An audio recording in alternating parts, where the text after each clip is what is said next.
British काल में भी जो नहीं हुआ है वो अब हुआ है। संसद में घुसने वाले तो खतरों के खिलाड़ी हैं।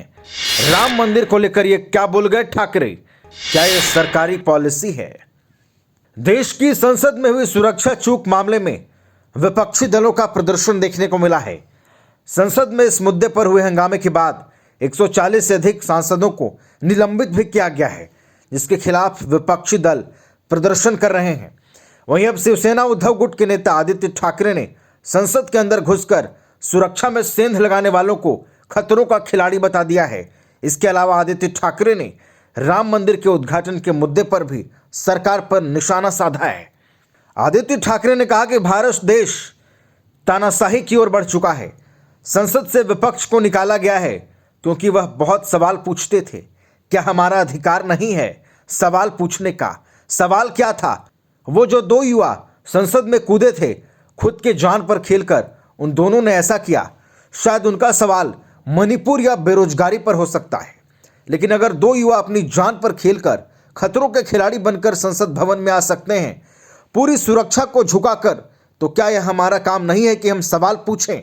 हम उम्मीद कर रहे थे कि सरकार कोई बयान देगी, जैसे अटल जी, आडवाणी जी ने बयान दिया था। संसद में जो घटना हुई हम उसका समर्थन नहीं करते हैं। जिस तरह से वह संसद में आए थे वो बहुत गलत है।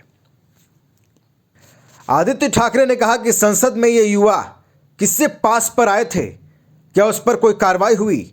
महुआ मोइत्रा ने सवाल पूछा तो उनकी सदस्यता रद्द कर दी गई, लेकिन इतनी बड़ी सुरक्षा में चूक हुई, लेकिन अब तक उस एमपी से सवाल तक नहीं पूछा गया।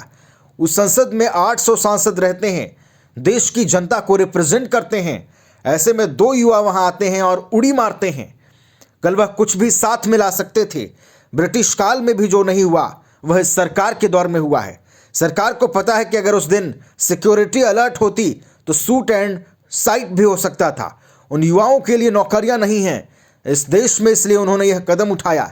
ऐसे में सभी को सोचना चाहिए कि कल देश में कुछ बड़ी घटना भी घट सकती है। खबर यह आई है कि राम मंदिर प्राण प्रतिष्ठा कार्यक्रम में उद्धव ठाकरे को निमंत्रण नहीं मिला है।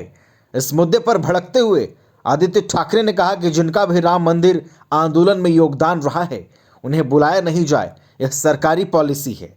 इस मंदिर के निर्माण में जो भी क्रेडिट लेने जा रहे हैं उनका मंदिर आंदोलन से कोई लेना देना नहीं है।